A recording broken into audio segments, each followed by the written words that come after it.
Hello there. Recently I have been re-examining my armor reconstruction, and subsequently have lost faith in my reconstruction of the helmet. I've been going through and testing various possibilities, and I've exhausted all of my ideas.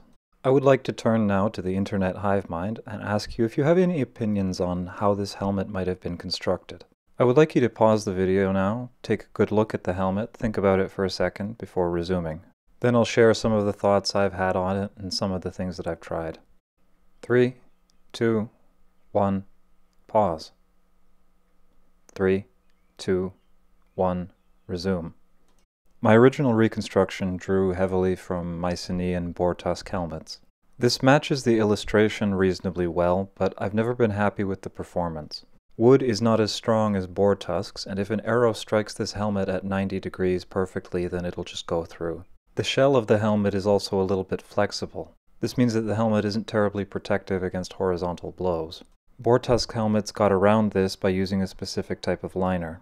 This type of liner isn't possible here because of the difference between veg tan and brain tan leather. The second idea I had was that maybe this helmet was made of a coil, either of reeds, cornhusk braid, or else willow withies, which would then be woven together like the rest of the armor.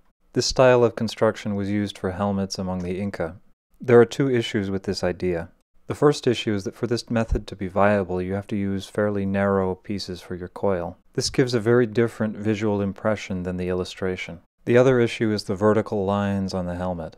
Notice how all of the lines lean one way or the other and they alternate every row. If the helmet was constructed in a coil, all of the lines would be leaning in the same direction. A third idea was that the helmet could be constructed of a series of bent wood hoops. These hoops would then be bound with cord to prevent splitting and sewn one on top of the other. My thought was that the alternating diagonal lines could be there to represent the wrapping going around the slats. The issue here is that when you build it, the alternating direction of the wrapping isn't particularly noticeable. There's an additional issue in how to sew each hoop to the other.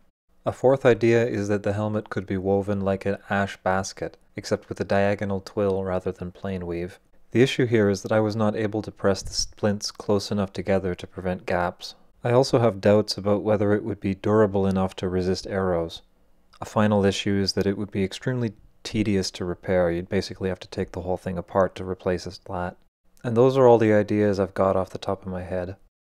A couple of details of the helmet that are worth noting. The white band above the first row. This is difficult to explain. On the right-hand side of the helmet there are a series of black things, which I initially mistook for shading.